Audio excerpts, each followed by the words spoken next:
Мен Каспий қоғамдық университетінің Әділет колледжінің қазақ тілі және әдебиет пәнінің мұғалімі Ырымбеков Ерлан Қайырұлы. Сәлеметсіздер ме, құрметті студенттер?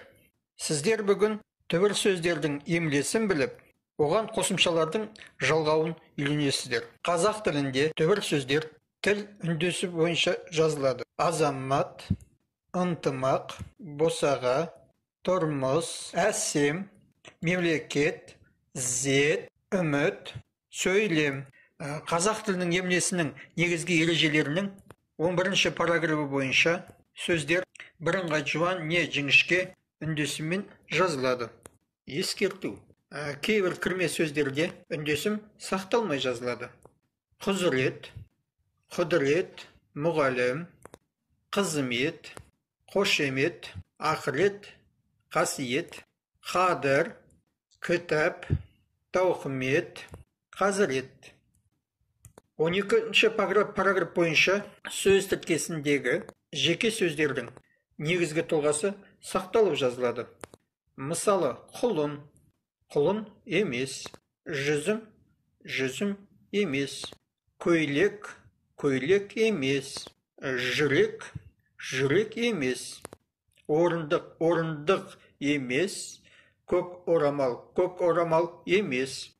13-ші параграф бойынша бір қатар кірме сөздер айтылуы бойынша игерілген түрде жазылады. Мысалы, тауар, номер, пошта, костюм, пальто, пояс, сез.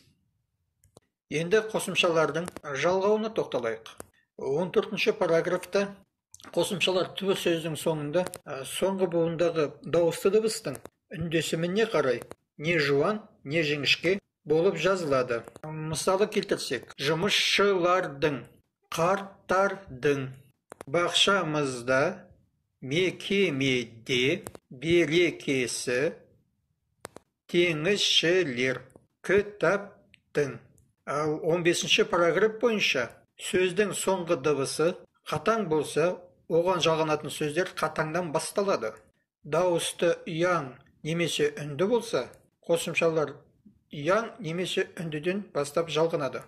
Халыққа, қыраттар, мектепке, көлікпен, тәжге, қарызға, жұлдыздар, таңға, пәндер, талдың, көлге, балаға, балалар, әжеге, әженің.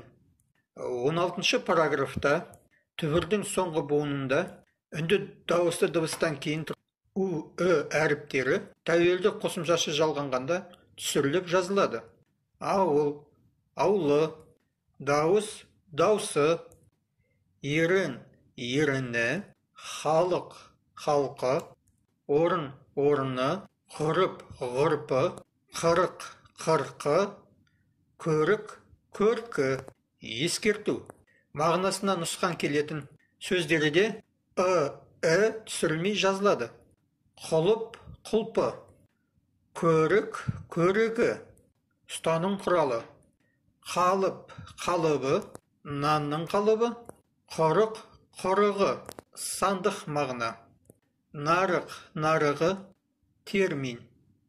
17-ші параграф бойынша соңғы буында әрпі жазылатын түбір сөздерге қосылатын қосымшалар жіңішке жалғанады. Кінәсі, кінәсінің, кінәлі, кінәсі, кінәсінің, күнәсіне, күнәсінен, шүбәсі, шүбәсінің, шүбәсіз. Бірақ ашық дауыстылармен келетін қосымшалар жуан жалғанады. Мысалы, күнәға, күнәдан, күнәлау, шұбалану, күәға, күәдан, күмәнға, күмәндану. 18-ші параграфта с немесе с дыбыстарына аяқталатын сөздерге с, ш дауыссыздарынан басталатын қосымша жалғанғанда түбірдің негізгі тұлғасы сақталып жазылады. Түссіз, түссіз емес, сөзсіз, сөзсіз емес, жасын, жасын емес, басшы, басша емес. Ауызша, ауызша емес. Құсша, құсша емес. 19-шы параграф бойынша Н дыбысынан аяқталатын сөздерге Ғ, Қ, Б, М дауыссыздарынан басталатын қосымша жалғанғанда төбірдің негізгі тұлғасы сақталып жазылады. Мысалы, бұрынғы, бұрынғы емес. Жанға, жанға емес. Қауынға, қауынға емес. Түнгі, түнгі емес. Төменгі, төменгі емес. Жүгенге, жүгенге емес. 20-шы параграфте К, Қ, П дауыссыздарына аяқталатын түбір сөзге тәуелдік жалғау жалғанғанда Г, Ғ, Б болып яңдалып жазылады. Жүрек, жүрегі. Сүйек, сүйегі. Күрек, күрегі. Қазақ, қазағы. Байрақ, байрағы. Тарақ, тарағы. Кітап, кітабы. Ал осы дауыссыздарға аяқталатын жетістік түбіріне көсемшенің А, Е, жұрнағы жалғанғанда Г, Ғ, Б болып жазылады. Ек, егеді. Төк, төгеді. Тақ, тағады. Бақ, бағады. Кеп, кебеді. Кеуіп. Бірақ, сап, сапы. Сапында. Тарап, тарабында. Тарапымыздан. Қазақ, қазақы тәрізді сөздерінің түбір тұлғасы сақталып жазылады. Мысал келтірсек, сап, сабы. Сапында. Тарап, тарапында. Тарапымыздан. Қазақ, қазағы. 21-ші параграф бойынша алсақ, түбір сөзге хана, гөй, қой, кез, кеш, паз, кер, кер, тал, бар, қор, күнем, нікі, дікі, тікі, мен, ден, пен. Тәрізді араб парсы тілінен және төл қосымшалары сөзінің соңғы буынның жиналған жуан жіңішкелігіне қарамай жалғанады. Кітап хана, емхана, дана гүл, ақыл ғой, сән қой, әуес қой, арба кеш, әуес қой, жихан кез, өнерпаз, білімпаз, заңгер, саудагер, кәсіпкер, қайраткер, сезімтал, ұғымтал, діндар, қарыздар. Түбір сөзге қосымшалар жалғауының соңғы 22-ші параграфына тоқталайық. Екінші сыңарлы басы, асы, ағасы, анасы тұлғаларымен келген біріккен сөздердің септік жалғаулары сөздің тәуелдік формасына жалғанады. Оны мысал түрінде келтірейік.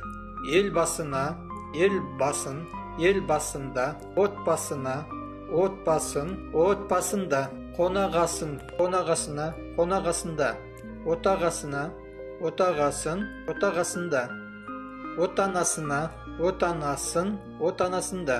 Бұл сөздерге тәуелдік жалғауының үшінші жағы жалғанбайды. Осымен түбір сөз емлесінің қосымшаларының жалғауының тақырыбындағы бейне дәрісіміз аяқталды. Назарларыңызға рахмет.